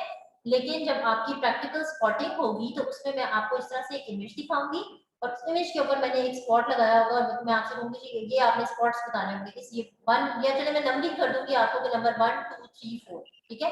तो आप लिखेंगे जी 1 पे ये है, 2 पे ये है, 3 पे ये है, 4 पे, ठीक है, इस तरह होगा। Okay ma'am. जब स्पॉटिंग होगी तो उससे पहले मैं आपको इंशाल्लाह एक इमेज दिखा के तो मैं आपको बता दूंगी कि वो आपको किस तरह से पॉइंट्स जो है वो होंगे, ठीक है। लेकिन अभी आप मैम जैसे ये माइंड सोर्स मसल है, ये राइट और लेफ्ट किडनी है, लेकिन अब आप एरो देती हैं तो हमें कैसे पता चलेगा कि ये अब मसल है कि किडनी है? बेटा ये इसलिए नहीं पता चलेगा कि अब हम कहाँ चले गए, हम इलियक क्रेस्ट के लेवल पे चले गए। मैम आप Iliac- रियल इमेज भी देंगी साथ में, बेटा ये वाली? नहीं, मैं आपको ये तो बता रही हूँ, ये रेफर्ड इमेज जो ये वाला होता है ना, ये रेफर्ड इमेज होता है, ठीक है। यस तो मैम। आपको ये वाला इमेज मैं नहीं दूंगी, ठीक तो है। मैम हमें कैसे पता चलेगा? बेटा इसी तरह तो पता चलेगा, आप मुझे बताएं कि इलियक क्रेस्ट के लेवल पे किडनीज कहाँ पे आपको नजर आएंगी, इतने नीचे हम चले गए तो किडनी तो ऊपर आएगी ना, यस मैम। ठीक है। तो यही तो ओके मैं मैम। आपको बच्चा देखिए डे 1 से मैं आपको यही समझा रही हूँ कि आपने अपने माइंड में पूरा बॉडी का इमेज क्रिएट करें, ठीक है। और उसके बाद फिर आप सोचें कि भाई अब जैसे आप कह रहे हो कि देखो इलियक क्रेस्ट लेवल पे किडनी तो हमारी होती नहीं है, किडनी तो ऊपर पड़ी हुई है। अब हमने पहले ही यहाँ से इमेज देखकर डायग्नोज कर लिया कि ये तो इलियक क्रेस्ट बोन है, तो इसके लेवल पे अब हमारे पास क्या आ सकता है, ठीक है। इसके लेवल पे हमारे पास ओके जैसे कि एब्डोमेन के मसल्स के मेजर वो आ सकते हैं। मैम अगर आप रैंडम दे देती हैं विदाउट रेफरेंस तो ज़ाहिर है मुश्किल होगी हमारे लिए। बेटा देखिए जब आप सीटी स्कैन देख रहे होते हैं तब भी आपके पास रेफरेंस इमेजेस नहीं होते, कुछ एक जो है वो लैब जो है वो दे रही होती है रेफरेंस इमेज साथ और कुछ जो है वो नहीं दे रही होती है रेफरेंस इमेजेस, ठीक है। आपके पास जब पेशेंट फिल्म लेके आएगा तो उसमें तो रेफरेंस इमेज नहीं होगा ना, फिर आप तब क्या करेंगे मुझे ये बताएं। मैम तब तो हम बहुत एक्सपीरियंस्ड होंगे ना, अभी तो हमारा फर्स्ट टाइम है और वो भी ऑनलाइन। बेटा कैसे एक्सपीरियंस हो जाएंगे, अभी तो आपने रेडियोलॉजी पढ़नी है, फिर आपने आगे भूल जाना है रेडियोलॉजी। बताएं, आप लोग पीछे नेट में पढ़ के आए वो आप लोग भूल गए हैं, अब आप मैम पेपर में हाथ रेडियोलॉजी इन डायग्राम्स को लेके हाथ हल्का रखिएगा क्योंकि फर्स्ट टाइम हम फिर आके आप। बेटा देखिए आपने ओरल टेस्ट में मैंने आप लोगों से कुछ भी मुश्किल नहीं पूछा, बच्चों पूछा मुश्किल आप बताएं यस मैम, मुझसे। नहीं पूछा आप, नो नहीं मैम, पूछा मैम। मैंने आपसे बहुत सही स्पाइनल सवाल पूछा। फ्रैक्चर्स पूछे, मतलब मैंने आपको उस कॉम्प्लिकेशन वाली स्टेज पे नहीं लेके गई क्योंकि मुझे पता है कि ये सब्जेक्ट जो है ना वो थोड़ा सा डिफरेंट है, टफ नहीं है बट डिफरेंट होता है ये सब्जेक्ट थोड़ा सा। एनीवेज बच्चों चलो कोई बात नहीं, मैं चलिए कोशिश करूंगी मैं कि मैं जो है वो रेफरेंस इमेज अगर आपको मुश्किल लग रहा है मैं आपको एक्सरेज में तो नहीं दूंगी कभी भी, ठीक है। इसमें मैं आपको जो है वो दे दूंगी, ठीक है, ब्रेन में या एब्डोमेन में हम जो है वो रेफरेंस इमेज साथ डाल देंगे, ठीक ओके है। मैम, हाँ यस मैम, ये ठीक है। चीटिंग बस आपको कहीं ना कहीं से मिल जाए तो बस फिर ठीक है, ऐसे ही है। अच्छा जी, ठीक है बच्चों, अब ऊपर तक हो गया, अब हम आ गए थोड़ा सा नीचे वाले लेवल पे, ठीक है। अब देखिए बड़ा क्लियर सा ये आपको नजर आ जाना चाहिए, ठीक है। श्वास मसल अगर आप चले नहीं भी डायग्नोज कर पा रहे हैं तो ये तो हमारी इलियक बोन हो गई है, ठीक है। अब इलियक बोन के साथ कौन सा मसल लगा होगा, इलियाकस मसल लगा हुआ होगा, ठीक है। यहाँ पे जो ये फ्रंट ऑफ द पेशेंट का एरिया है वहां पे क्या होना चाहिए, रेक्टस एब्डोमिनस जो हमारा मेजर मसल है वो अटैच होना चाहिए, ठीक है। तो इतना पॉइंट्स तो बच्चों अब आपको पता होना चाहिए ना इस लेवल के ऊपर कि जो है वो बोनी अटैचमेंट्स के साथ अगर मसल्स कौन से लगे हुए हो, ठीक है। अभी मैंने आपको बहुत ज्यादा वेन्स आर्टरीज और बहुत ज्यादा और स्ट्रक्चर्स में नहीं लेके गई हूँ, लेकिन जो एटलीस्ट बेसिक्स है उनको थोड़ा सा रिवाइज करें ताकि आपके लिए सारा कुछ इजी हो जाए। अच्छा जी, ओके बच्चों, अब हम आ गए मजीद थोड़ा सा और नीचे लेवल के ऊपर, ठीक है। तो अब आप देखें कि ये क्या आपको नजर आ रहा है, ब्लैडर नजर आएगा, ठीक है। अब अगेन वही बात है कि यहाँ पे कोई डक्टाइलाइजेशन ये किसी और की बात नहीं है, ये इलिक क्रेस्ट के लेवल पे हम आ गए हैं, ठीक है। तो हमें अगर कोई इस तरह का एक स्ट्रक्चर नजर आ रहा है तो आप देखिए इलिक क्रेस्ट के लेवल पे इतना आपको ब्रॉडर अगर कोई स्ट्रक्चर है तो वो क्या हो सकता है, वो ब्लैडर हो सकता है, ठीक है। तो इस तरह से इसको याद किया करें, ठीक है। उसके अलावा ये इलियोपसॉस मसल और पेरिफॉर्मिस मसल आपको नजर आ रहा है। ओके जी बच्चों, और मजीद जब हम मजीद इसके ये आई थिंक हमारी लास्ट स्लाइड जो है वो स्लाइस होगी, ठीक है। लास्ट इस स्लाइस के ऊपर हम चलेंगे तो हमें अगेन ब्लैडर सैक्रम बोन नजर आ रही है, ठीक है। प्रोस्टेट नजर आ रहा है और रेक्टम मिल रहा है हमें, और ये हिप जॉइंट है और ये एसिटाबुलम, ठीक है। तो ये हिप जॉइंट और एसिटाबुलम वाला तो आपको मैंने ऑलरेडी याद करवाया हुआ था जब हमने इसका जो है स्लाइस सेक्शन पढ़ा था, ठीक है। तो अब आपको पता चल जाएगा कि ये सीटी एब्डोमेन है जिसमें हमारे पास क्या है, जो कि हमारे पास हिप जॉइंट के लेवल के ऊपर आ रहा है, ठीक है। तो ये हमारे पास क्या हो गया, एसिटाबुलम, फेमरल हेड हो गया, ठीक है। ब्लैडर, प्रोस्टेट ग्लैंड, रेक्टम, और उसके साथ हमारे पास पीछे ये बोन नजर आ रही है जो कि ये वाली है, that is basically the sacrum, ठीक है। बच्चों आप लोग मसला ये आ रहा है कि आप लोग पढ़ नहीं रहे, ठीक है। आप लोग ये अगर एक लेक्चर के बाद जाएं और जाके इसको पढ़ें तो आपको ये क्लियर हो जाएगा। मेरा नहीं ख्याल किसी भी स्टूडेंट ने अभी तक इसी तरह से, जैसे मैंने आपको फील्ड ऑफ विजन बना के स्लाइसेस से पढ़ने के लिए कहा था, उन्होंने शुरू किया है। किसी बच्चे ने भी इस तरह नहीं पढ़ा ना अभी तक, टू बी वेरी ऑनेस्ट मुझे मैम पहले तो पढ़ रही थी लेकिन अभी क्विज़ेस चल रहे थे इस वजह से नहीं पढ़ा अभी। नहीं पढ़ा मैम, कल quiz हमारे हो क्विज रहे थे खत्म मैम। हो जाएंगे तो इंशाल्लाह मैम फिर रेगुलर पढ़ेंगे साथ साथ। मैं ये बता रही हूँ बेटा, देखिए आपको सिर्फ मुश्किल इसलिए लग रही है क्योंकि आपने इसको उस तरह से पढ़ा नहीं है जिस तरह से मैंने आपको पढ़ने के लिए कहा हुआ है, ठीक है। अगर आप इसको रेफरेंस जी मैम, इमेज बिल्कुल। माइंड में रख के पढ़ना शुरू करेंगे तो आपके लिए बहुत इजी हो जाएगा, बिलीव मी, ठीक है। बिल्कुल मुश्किल नहीं रहेगा। तो एक दफा ट्राई तो करें ओके मैम। आप लोग, ठीक है। परेशान होने से जी पहले मैम, ट्राई इंशाल्लाह। करें। अगर नहीं क्लियर हो रहा होगा, तब भी मुश्किल हो रहा होगा तो उसको तब हम चीजों को आसान कर देंगे। एनीवेज, अच्छा बच्चों, अब ये लिवर एब्सेस है, ठीक है। ये हमने पहले डायग्नोस कर लिया था, ये हमारे पास लिवर था। अगर आपको अब डार्क ग्रे या हेजल सा आपको हमारे पास लिवर नजर आ रहा था, उसके अंदर हमारे पास यहाँ पे कोई एक्यूमुलेशन है जो कि फ्लूइड की है या किसी भी और चीज की है, तो वो आपको जो कलेक्शन नजर आ रही होगी जो कि लोकलाइज्ड होगी, तो हम उसको क्या कह सकते हैं कि हमारे पास लिवर एब्सेस जो है वो भी यहाँ पे एक्यूमुलेट हो चुकी है, ठीक है। इसी तरह से मैंने एक और इमेज ऐड किया हुआ है जो कि बेसिकली है अबाउट द लिवर मेटास्टेसिस, ठीक है। एब्सेस मैंने आपको बताया है कि एक लोकलाइज्ड आपको एक्यूमुलेशन नजर आएगी एक साइड पे, ठीक है, किसी भी पॉइंट पे हो सकती है। और जो मेटास्टेसिस है वो आपको अगेन बड़ा क्लियरली पता चल रहा है कि कोई भी अंदर जो भी इंफेक्शन है या जो भी फॉरेन पार्टिकल है या कुछ भी है वो क्या हुआ हुआ है, वो स्प्रेड हुआ, ठीक है। तो लिवर को हमने डायग्नोस कर लिया, यहाँ से रिब से हमने डायग्नोस कर लिया और फिर हमें पता चल गया क्या कि ये जो है वो क्या है, लिवर के अंदर कोई भी इंफेक्शन या कोई भी पार्टिकल जो है वो स्प्रेड हो रहा है या मेटास्टेसिस हो रहा है, तो हमने इसको डायग्नोस कर लिया कि ये क्या है, लिवर मेटास्टेसिस है। अब अगेन बच्चों देखिए कुछ इमेजेस हमारे पास जो रिब्स तक के लेवल पे लिए जाएंगे उसको तो आप बड़ा इजीली डायग्नोस कर सकते हैं कि आपने इस तरह की बोन्स जो रिब्स आपको नजर आ रही है सीटी स्कैन के ऊपर, ये तो आपने कहीं नहीं देखी ना, और किसी भी और स्लाइस में इस तरह का इमेज नहीं देखा, ठीक है, जहाँ पे हमें रिब्स और वर्टिब्रास एक साथ मिल रहे हैं। तो आप सबसे पहले स्लाइस देखेंगे तो ये आप रिब्स और वर्टिब्रा की बॉडी से ही पहचान लेंगे ये हमारे पास एब्डोमिनल सीटी है, ठीक है। अगेन मैं आपको वही बात कहूंगी कि जब मैंने आपको एक इमेज दिखाया था एक्सरे का, तो मैंने आपको कहा था कि सबसे पहले आपने क्या करना होता है, उसको डायग्नोस करना होता है कि ये रीजन कौन सा है बॉडी का, ठीक है ना। अपर लिम्ब है, लोअर लिम्ब है, एब्डोमेन है, चेस्ट है, कौन सा है। सबसे पहले तो आपने क्या किया, डॉक्टर डायग्नोस कर लिया कि ये रीजन जो है वो एब्डोमेन है, ठीक है। तो वहां से आपका जितने भी पॉइंट्स थे वो आपको मिल गए। सेकंड फिर आप बताएंगे कि ये है क्या, लिवर है या क्या क्या है, ये उसको डायग्नोस करेंगे वो स्ट्रक्चर कौन सा है, ठीक है। तो आपने डायग्नोस कर लिया जी ये लिवर है, ठीक है, उसके भी पॉइंट्स बन गए। फिर थर्ड आ जाएगा जो एक्यूरेट डायग्नोसिस है, ठीक है, कि वो जो है वो हमारे पास इसमें कौन सी पैथोलॉजी शो कर रहा है आपको, सीटी या एक्सरे या जो भी है, ठीक है। तो उसके बाद देखिए थर्ड लेवल पे कहीं जाकर हमने उस पैथोलॉजी को डायग्नोस करना है। तो एटलीस्ट आप सबसे पहले ये तो देखें ना कि आपको रीजन डायग्नोस करने आते हो, क्योंकि बहुत सारे बच्चे ओरल टेस्ट में रीजन ही डायग्नोस नहीं कर पा रहे थे, ठीक है। जब आप रीजन ही डायग्नोस करेंगे उसके बाद आप जो मर्जी कह दें वो आपका रॉन्ग कंसीडर होता है, ठीक है। तो इसलिए बच्चों ये जरा थोड़ा सा आप देख लें कि रीजन्स में किस तरह से आपने डायग्नोस करना है। ओके बच्चों, सो ये जो है वो हमारे पास कंप्लीट हो गया है एब्डोमेन का, ठीक है, जो कि मैं आपको फिर से बता देती हूँ कि हमने इस लेवल से जो है था वो स्टार्ट किया था, ठीक है, लिवर के लेवल के ऊपर से स्टार्ट किया था, फिर हम नीचे नीचे नीचे आते गए। अब आप देखते जाएंगे इसोफेगस था, फिर स्टमक आ गया, फिर हमारे पास एओर्टा आ गई, फिर हमारे पास किडनीज ऐड हो गई, फिर किडनीज की आर्टरीज आ गई, फिर उसके साथ साथ हम और नीचे आते गए तो हमारे क्रेस्ट के लेवल पे आ गए। क्रेस्ट के लेवल पे हमारे पास जो है साथ साथ फिर आपको क्या मिल रहा था, ब्लैडर भी मिल रहा था, ठीक है, सैक्रम बोन हमें मिलना शुरू होगी, और नीचे आ गए तो हमारे पास हिप जॉइंट का लेवल आ गया, ठीक है, और इलिक क्रेस्ट के लेवल पे आपको और क्या मिल रहे थे, मसल्स मिल रहे थे, ठीक है।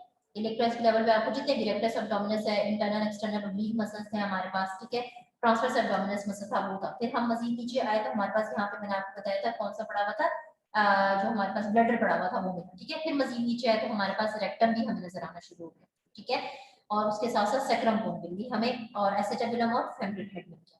तो इस तरह से बच्चों ये सारा पढ़ने के बाद आपने अपना एक टेस्ट करना है कि इस लेवल पे क्या था स्लाइस में, इस लेवल पे क्या था स्लाइस में, इस लेवल पे क्या था स्लाइस में, तो आपको ऑटोमेटिकली चीजें याद हो जाएंगी, ठीक है। फॉर एग्जांपल अब आप इस स्लाइस के ऊपर आए हैं और आपको याद नहीं आ रहा कि क्या था, ठीक है ना, आप कहेंगे जी इस लेवल पे हमारे पास क्या क्या था, या चलिए इलिक क्रेस्ट के लेवल पे कर लेते हैं, ठीक है, हमारे पास ये वाला मसल था, ये मसल था, और इसके अलावा क्या था, तो फौरन से आप फिर जाएं पीछे और स्लाइड से देखें और आपने अच्छे की लेवल पे था। इसी तरह से आप जब रिपीटेटिव इसको रिपीट करेंगे तो ये आपको याद हो जाएगा। अगर आपने बच्चों में से एनाटॉमी बहुत स्ट्रॉन्ग पढ़ी हो तो मेरा ख्याल है उसमें इतना मुश्किल नहीं होता, बट आप लोग भूल जाते हैं एनाटॉमी को तो फिर इसके आगे थोड़ी सी इस तरह की प्रॉब्लम्स आती हैं। मैम जी मैम अगर एक हेपेटाइटिस का पेशेंट है तो हमने उसके लीवर का फंक्शन चेक करना कि ठीक है कि नहीं, तो हम उसे अल्ट्रासाउंड रेफर करेंगे या सीटी स्कैन एब्डोमेन का? क्या उसके लिए ना ही आप अल्ट्रासाउंड करेंगे ना ही सीटी स्कैन करेंगे, ठीक है। लिवर के लिए पहले आप ब्लड टेस्ट करवाएंगे, ठीक है। देखिए बेटा कभी भी पेशेंट का फॉर एग्जांपल अगर आपको लगता है कि लिवर पेशेंट का, ठीक आपने लिवर की बात की है ना, इसमें हेपेटाइटिक पेशेंट है, अगर उसका लीवर ठीक है, हेपेटाइटिस है, ओके फाइन, ठीक है, उसने जाके हेपेटाइटिस ने लिवर को इफेक्ट किया हुआ है, तो सबसे पहले हम क्या करते हैं, ब्लड टेस्ट करवाते हैं पेशेंट का, ठीक है। पहले तो हम पेशेंट की हिस्ट्री लेते हैं, उसके क्लिनिकल प्रेजेंटेशन देखते हैं, ठीक है, हमें क्या साइंस एंड सिम्टम मिल रहे हैं, उसकी बेस पे फिर डॉक्टर क्या करते हैं, पेशेंट को ब्लड सैंपल्स ब्लड टेस्ट देते हैं, ठीक है। ब्लड टेस्ट दिए, ब्लड टेस्ट में फिर हम जो है वो देखेंगे कि जी अच्छा ब्लड टेस्ट हमें डायग्नोज हो गया कि पेशेंट को हेपेटाइटिस है, ठीक है। उसके बाद फिर हम क्या करेंगे, नेक्स्ट की स्टेज पे जाएंगे, फिर हम मजीद उसको डायग्नोज करने के लिए कोई भी रेडियोलॉजिकल मोडेलिटी से हेल्प देते हैं, ठीक है। जैसे कि अगर मैं यहाँ आपको कहूँ तो हम अल्ट्रासाउंड से भी हेल्प ले सकते हैं और हम सीटी से भी ले सकते हैं, ठीक है। लेकिन अगेन जैसे मैंने आपको अभी शुरू में बताया था कि हम पहले अल्ट्रासाउंड करेंगे उसके बाद सीटी के ऊपर आएंगे, ठीक है। जैसे हमने प्लेन रेडियोग्राफ किया था और फिर सीटी किया था, ठीक है। इसी तरह से एब्डोमिनल रीजन का कोई भी मसला होगा पेशेंट को तो पहले आप अल्ट्रासाउंड करोगे उसके बाद सीटी के ऊपर आओगे, ठीक है। बट इन दोनों से पहले क्योंकि आपका क्वेश्चन था कि अगर फंक्शन हमने चेक करना हो, ठीक है, यस मैम। फंक्शन के लिए हम सबसे पहले ब्लड टेस्ट करते हैं, क्योंकि ब्लड में हमें पता चलता है कि भाई जो है वो इस ऑर्गन का ये फंक्शन डिस्टर्ब हुआ है, ठीक है, या जो स्पेसिफिक टेस्ट बने हुए हैं वो हम टेस्ट कराते हैं। उसके बाद फिर आप जो है वो इसके ऊपर आते हैं। अब आप देखिए बेटा, अब मैं आपको सिंपल सी एग्जांपल देती हूँ, जो कोविड हमारे पास इस वक्त चल रहा है, तो कोविड में डायरेक्ट तो नहीं डॉक्टर कह देते ना जी आप चेस्ट एक्सरे करवा लें, आप ऐसा हुआ है? No ma'am. ऐसा नहीं हुआ ना, ठीक है। तो पहले हम क्या करते हैं उसके लिए, क्या करते हैं उसके लिए, पहले मैम कोविड टेस्ट होता है, हाँ जी, वो कौन सा टेस्ट है? Blood test. हाँ, ये इसका नाम बताए ना।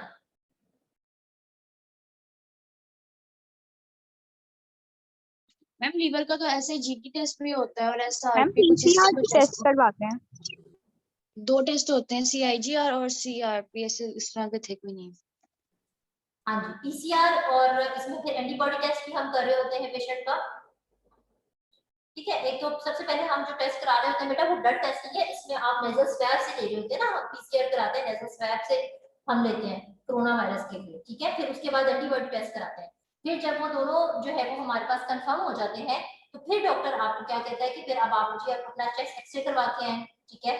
आप जो है वो अगर फर्दर वहां पे हमें नहीं कंफर्म हो रहा होगा तो फिर आप जो है उसके ऊपर हम किसमें जाते हैं, स्क्रीन,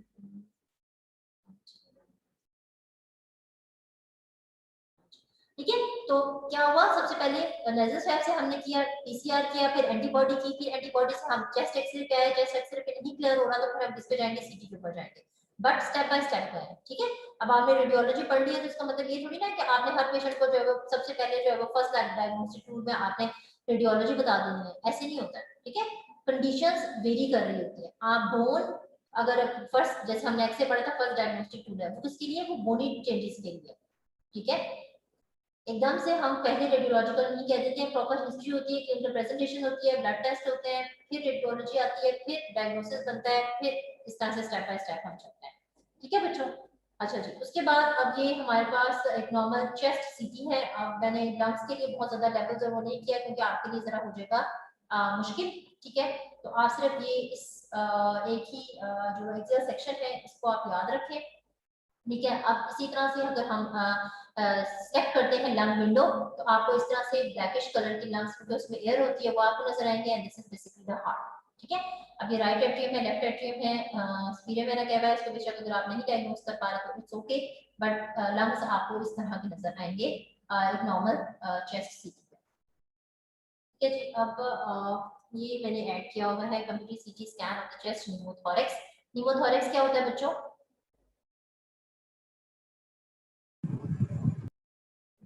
न्यूमोथोरैक्स क्या होता है? मैम चेस्ट का रीजन होता है। चेस्ट का रीजन होता है? मैम चेस्ट मतलब फर्स्ट रिब से लेके 12 रिब तक जो नहीं एरिया होता है बेटा, उसको थोरैक्स कहते हैं। न्यूमोथोरैक्स कंडीशन की बात कर रही हूँ। न्यूमोथोरैक्स क्या होता है न्यूमोथोरैक्स? लंग होता है। हाँ जी मैम कोलैप्स्ड लंग्स होते हैं हमारे पास। क्या रीजन होता है कोलैप्स का?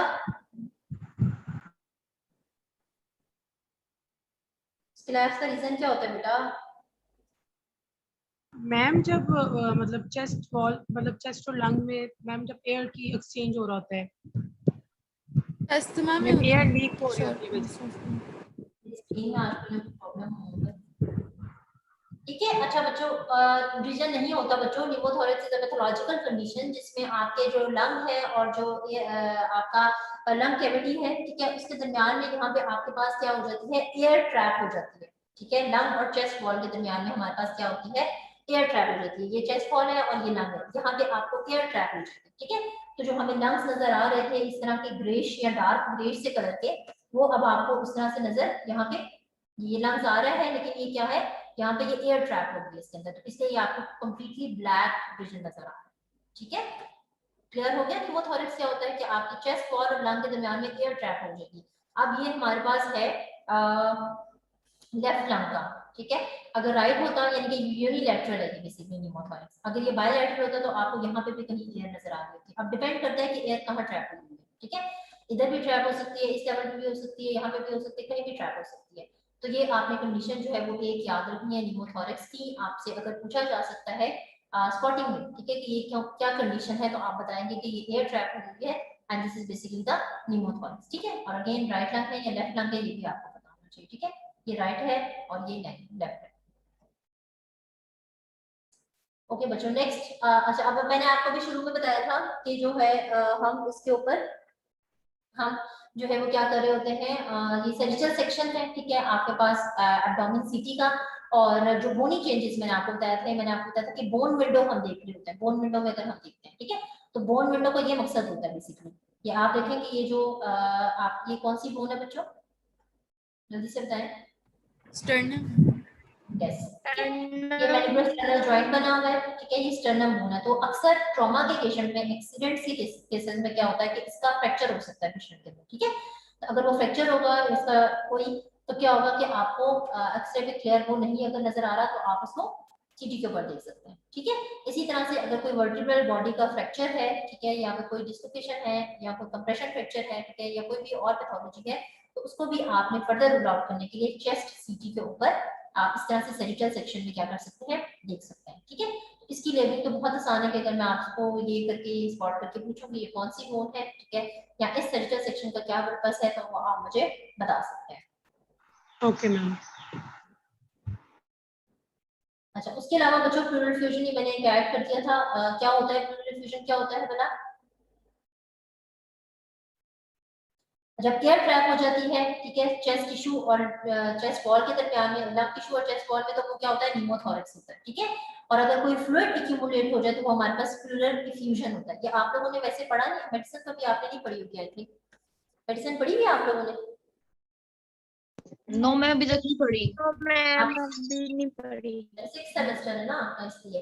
एनीवेज बच्चों, अगर फ्लूइड एक्यूमुलेट हो जाए, ठीक है, तो वो आपको उसको हम प्लूरल इफ्यूजन कहते हैं, और वो आपको ये देखिए, ये अब हमारे पास लंग्स थे, और अगर कोई फ्लूइड एक्यूमुलेट हो गया तो वो आपको इस तरह से डार्क सा ग्रे कलर जो है वो शो करेगा, ठीक है। अब होता क्या है कि ये हमें क्यों डार्क ग्रे कलर नजर आ रहा है, ये मैं आपको बता देती हूँ। देखिए जब वैसे नॉर्मल जो लंग टिश्यू है वो उसकी एक स्पेसिफिक डेंसिटी है, ठीक है, और वो जितनी एक्सरेज एब्जॉर्ब कर रहा है वो आपको इस तरह से ग्रे कलर नजर आ रहा है। लेकिन जब वहां पे कोई फ्लूइड चला जाता है तो वो क्या करता है कि वो लंग टिश्यू की डेंसिटी को चेंज कर देगा, ठीक है। जब लंग टिश्यू की डेंसिटी चेंज हो जाएगी तो ऑटोमेटिकली जो एक्सरेज एब्जॉर्ब हो रही हैं उस टिश्यू के अंदर वो क्या हो जाएंगी, डिफरेंट हो जाएंगी, ठीक है।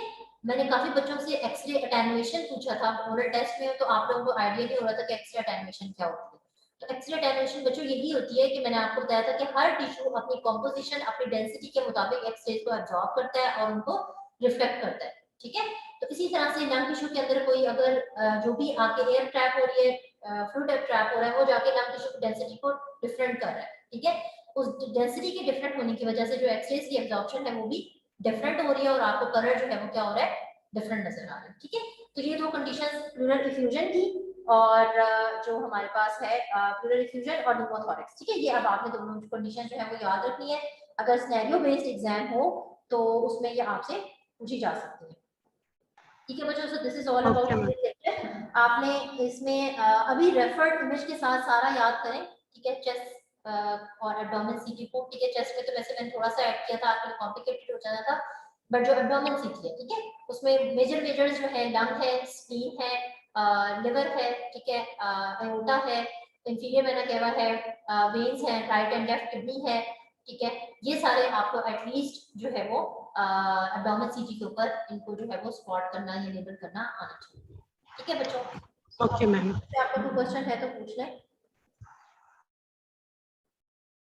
मैम मुझे बात करनी थी मैम, लाइट के इशू की वजह से मेरी कुछ क्लासेस मिस हुई हैं, तो अटेंडेंस में कोई इशू तो नहीं होगा? बेटा डेफिनेटली अटेंडेंस तो आपकी मार्क होती है ना। Yes ma'am. मैम मेरी पिछली 2 क्लासेस मिस हुई हैं। बेटा अटेंडेंस तो शॉर्ट होगी। अच्छा, आप सब बच्चों ने देख लिया मैंने जो आपकी असाइनमेंट अपडेट की हुई है असाइनमेंट के लिए, क्लियर है या किसी बच्चे को उसमें कंफ्यूजन है? असाइनमेंट से रिलेटेड किसी स्टूडेंट ने कोई क्वेश्चन कब है करना उसकी? है? लास्ट डेट कब है असाइनमेंट की? बच्चे मैंने वहां पे मेंशन की है, I think it's 11th June. Okay ठीक है। Excuse me, ma'am. Because prints are black, black is not visible on black. अच्छा, आप रेड पेन यूज करना चाह रहे हैं बच्चों, आपने उसके ऊपर नहीं लिखना, आपने लेबल करके, जैसे मैं आपको इमेज दिखाती हूँ, ब्लैक इमेज के ऊपर एक एरो हेड होता है और एरो हेड के ऊपर मैंने लिखा होता है कि ये क्या है, ठीक है। तो आपने भी इसी तरह से एरो हेड बना के उसके ऊपर लिखना है कि वो क्या है, ठीक है, एरो हेड के सामने क्या है। तो चलिए, आप रेड पेन भी यूज कर सकते हैं, कोई डिफरेंट भी पेन यूज कर ले, लेकिन पेन से करें, पेंसिल से कुछ बच्चे जो है ना वो लेबलिंग कर लेते हैं, असाइनमेंट्स बना लेते हैं, ठीक है। मैम तो मैंने ना लेबलिंग ऐसे किया है, बोन्स पे ना लिख दिया है 1 2 3 और फिर नीचे वाइट स्पेस में लिखा कि 1 वाली स्पॉट ये है जगह और ये ऐसे, क्योंकि वैसे उस पे नजर नहीं आ रहा था एरोस में। बेटा इस तरह जो ना थोड़ा सा मुश्किल हो जाएगा, क्योंकि इतनी सारी असाइनमेंट्स मैंने चेक करनी है। आप कोशिश करें कि उसके ऊपर ही लेबल करें, जैसे मैं आपको इमेज के ऊपर एरो हेड्स बना के लिखती हूँ ना, इसी तरह से आप लोगों ने भी लिख के कर भेजना है। मैंने ऊपर नहीं लिखा, मैंने साइड पे लिखे हैं, बस बोन पे पॉइंट बनाया है, ए पॉइंट बी पॉइंट सी, और नीचे लिखा हुआ कि ए वाली ये बोन है, बी वाली है। चलिए ठीक है, ओके फाइन। अच्छा बच्चे, अब आप मुझे आप में से ये बताएं कि कितने बच्चों ने वैक्सीनेशन करवा ली है, हैंड रेज करें। मैम करवा ली है कि करवानी है?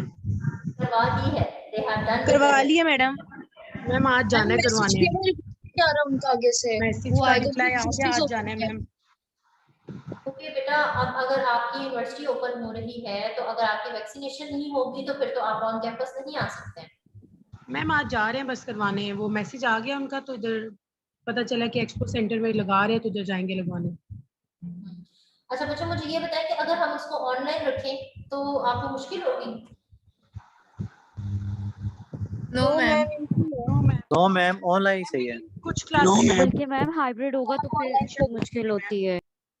क्योंकि बेटा देखिए हमने भी लास्ट सेमेस्टर हाइब्रिड पढ़ाया है, हाइब्रिड में आप भी मतलब एक ना आप जो क्लास में स्टूडेंट्स हैं उनको नहीं समझ आती, जो ऑनलाइन है उनको समझ नहीं आती। और आप देखिए रेडियोलॉजी जितना अभी आप लोग पढ़ चुके हैं, आपको समझ आ रहा होगा कि इस तरह का सब्जेक्ट नहीं है कि इसमें जो है वो हम 30 मिनट के अंदर पूरा लेक्चर कंप्लीट कर ले और हमें सब कुछ समझ आ रहा है, ठीक है ना। आप देखो हमेशा हमारी क्लास का टाइम ऊपर है और आपको टफ लग भी रहा है ये पढ़ने में, तो आई थिंक कि अगर हमारे पास ऑप्शन हो तो मेरा तो ख्याल है कि इसको हम कंप्लीट आप सब लोग ऑनलाइन पे ही रखें, ताकि आप लोगों को भी क्लियर अच्छे से समझ आ जाए और मैं भी इसको अच्छे से डिलीवर कर सकूँ। अदरवाइज फिर क्लास में स्टूडेंट्स भी नहीं क्लियर होंगे और आप भी क्लियर नहीं होंगे। तो मुझे जरा ये बताएं, आप हैंड नीचे कर लें जिन बच्चों ने वैक्सीनेशन वाले, और आप हैंड रेज करके बताएं कि वो वाले बच्चे जो कि हाइब्रिड के फेवर में हैं, हाइब्रिड के फेवर में कौन सा बच्चा है वो हैंड रेज करें।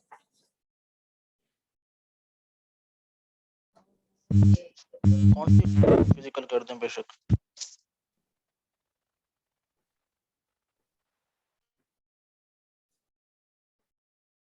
Okay, 20 स्टूडेंट्स कहते हैं हाइब्रिड। अच्छा आप क्यों है बच्चे हाइब्रिड 21 हो गए हैं, और कोई भी एक स्टूडेंट बताएं, जोया नदीम आप बताएं। Yes ma'am. तो आप हाइब्रिड के फेवर में कैसे क्यों हैं? मैम हाइब्रिड ज़्यादा सही है यूनिवर्सिटी में, ये प्रैक्टिकल सब्जेक्ट है तो फिर वो ज़्यादा अच्छा, फेस टू फेस ज़्यादा सही होता है। अच्छा चलिए एनीवेज आप सबका एक अपना वो है, बिकॉज बेटा हाइब्रिड में मेरे ख्याल से तो बड़ी डिस्टॉर्शन होती है और स्टूडेंट्स को इतना क्लियर नहीं होता, क्योंकि अगर आप क्लास में भी होंगे तो हमारे पास यहाँ पे कोई एक्स्ट्रा इमेजेस तो है नहीं कि मैं आपको शो करूंगी, वहां पे भी मैंने आपको स्लाइड्स के ऊपर ही जो है वो ये दिखाना होगा सारा कुछ।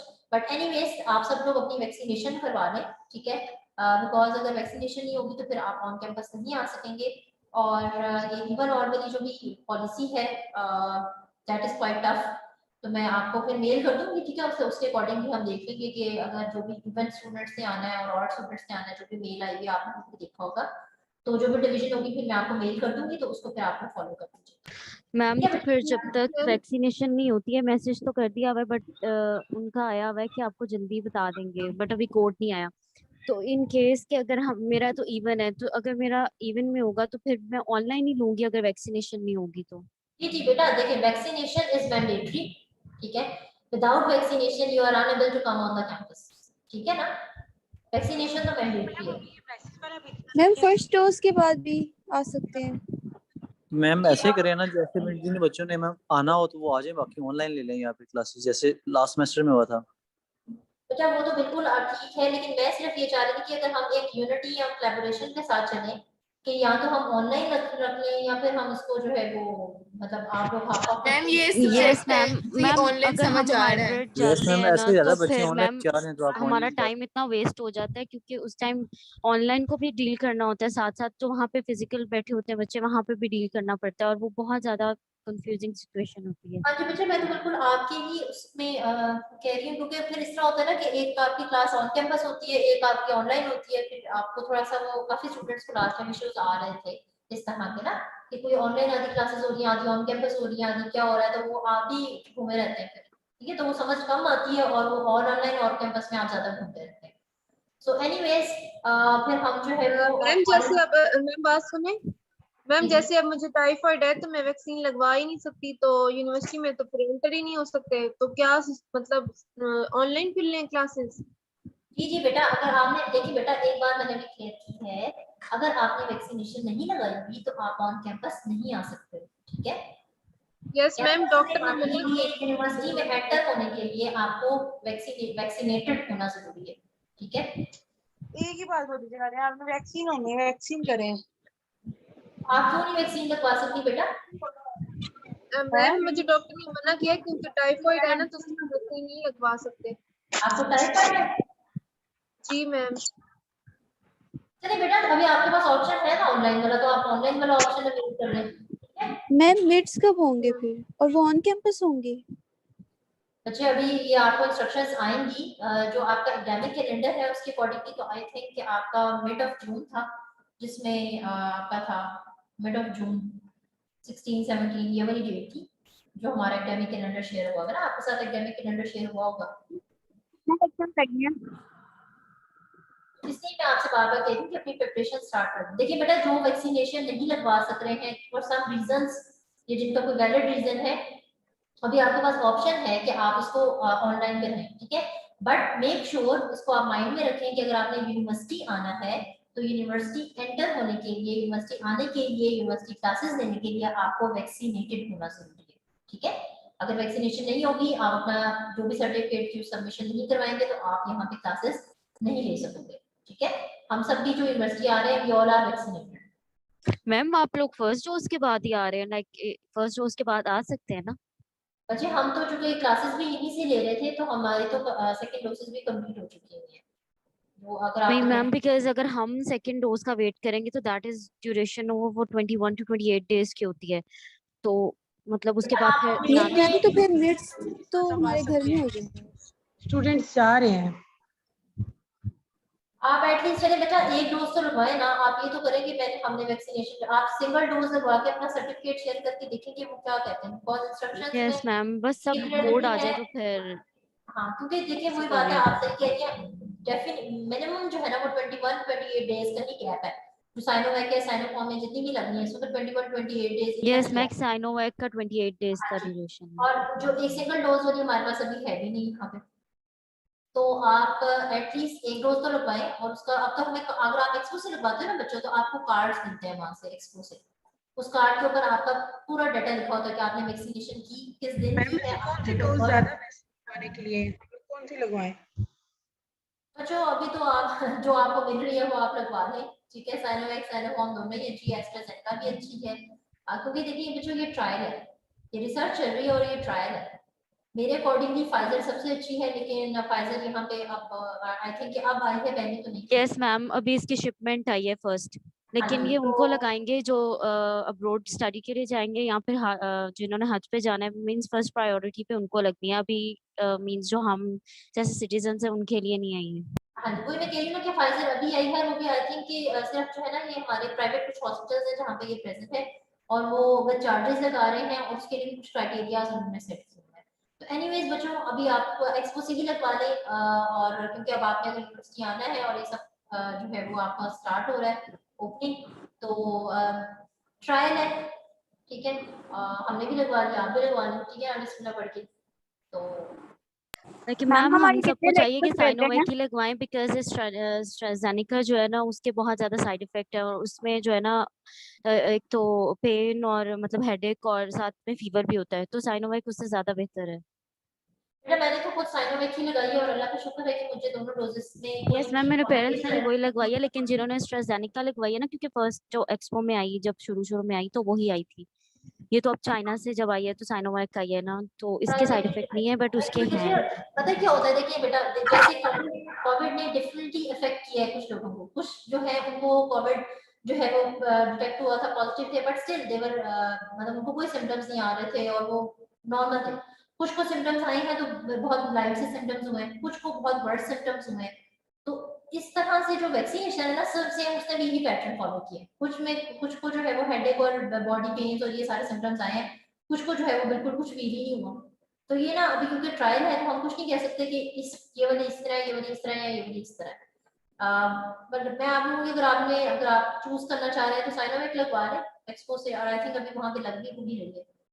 तो ठीक है बच्चों, तो वैक्सीनेशन कंप्लीट कर लें, और हम एक क्लास, आई थिंक मैं एक छोटी सी मीटिंग रख लूंगी, जो भी ये कंफ्यूजन है ऑर्डर न्यूमन वाली मैं मेल भी कर दूंगी, और हम एक कोई छोटी सी बीच में मीटिंग रख लेंगे वेडनेसडे से पहले किसी भी एक स्लॉट। मैम ऑनलाइन ही होनी चाहिए क्लास जी मैम ऑन कैंपस नहीं है। नो मैम, ऑनलाइन हो जाए तो ज्यादा बेहतर है। हमें लेक्चर्स कम रह गए हैं तो हम ऑनलाइन ही रख कर लेते हैं। चलिए, अभी वेडनेसडे वाली क्लास तो मैंने तो आप लिंक तो आपके पास है, वो तो आप ज्वाइन कर लीजिएगा। आपका क्लासरूम आई थिंक 401 है हमारा, 4014, ठीक है। तो आप लोग देख लीजिएगा, बस मैंने आपको क्राइटेरिया बता दिया कि विदाउट वैक्सीनेशन आप नहीं आ सकते, ठीक है।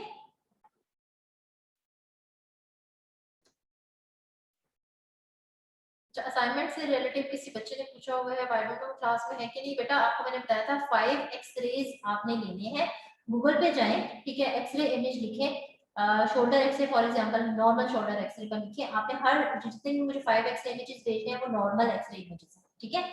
अपर लिम्ब का है, लोअर लिम्ब का है, ठीक है, दो और कोई भी जॉइंट है आप एक चूज कर लें। लेट्स सपोज अगर आपने शोल्डर जॉइंट चूज किया हुआ है तो शोल्डर जॉइंट के जितने भी स्ट्रक्चर्स हैं, ग्रेटर ट्रोकेंटर है, आपको जो भी वहां पे नेक ऑफ ह्यूमरस है, ठीक है, शाफ्ट है, जो आपको समझ में आ रहा है, जो आप डिटेक्ट कर सकते हैं उस एक्सरे के ऊपर, वो डिटेक्ट करके आपने लेबलिंग करनी है, ठीक है। इसी तरह से सेम आपने लोअर लिम्ब के किसी एक जॉइंट की लेबल करनी है, ठीक है।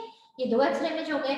इसी तरह से आपने 2 एक्सरे इमेजेस देने हैं अपर और लोअर लिम्ब की। कोई भी डिफॉर्मिटी, कोई भी फ्रैक्चर, कोई भी पोरस बोन हो सकती है, कुछ भी हो सकता है, ठीक है। जैसे मैंने आपको डिफरेंट पैथोलॉजीज पढ़ाई थी, तो वही पैथोलॉजीज आप वो भी ले सकते हैं। कोई डिफरेंट पैथोलॉजीज लें, बस मैंने आपको ये कहा था कि बहुत ज्यादा मैच ना हो, कि आप एक दूसरे से कोलैबोरेशन ना रखें इसमें कि मैंने कौन सी पैथोलॉजी चूज की है। डिफरेंट पैथोलॉजी खुद से अपने माइंड से सोचें या डिफरेंट फ्रैक्चर सोचें और उसको लेबल करके आपने मुझे भेज देना, ठीक है। और एक फिफ्थ जो आपने एक्सरे भेजना है वो नॉर्मल चेस्ट एक्सरे का इमेज होगा, जो हमने चेस्ट एक्सरे में पढ़ा भी था, ठीक है। अगेन इसी तरह से उसको गूगल से आप जो है वो सर्च करें, उसको प्रिंट निकलवाएं, उसके ऊपर लेबल करें बाय हैंड, हाथ से आपने लेबलिंग करनी है।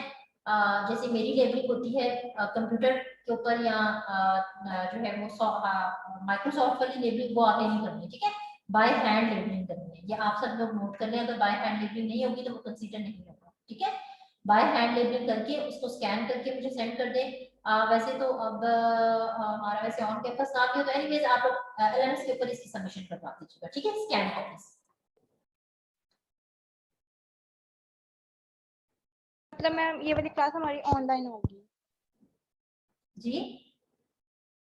ये वाली क्लास हमारी ऑनलाइन हुआ करेगी?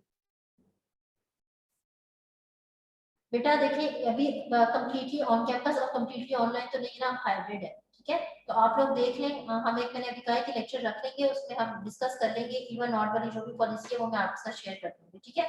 अगर आप लोग ऑनलाइन रखना चाहते हैं तो भी मुझे बता दीजिएगा, मुझे कोई इश्यू नहीं है, हम इसको कंप्लीटली ऑनलाइन रखेंगे, ठीक है।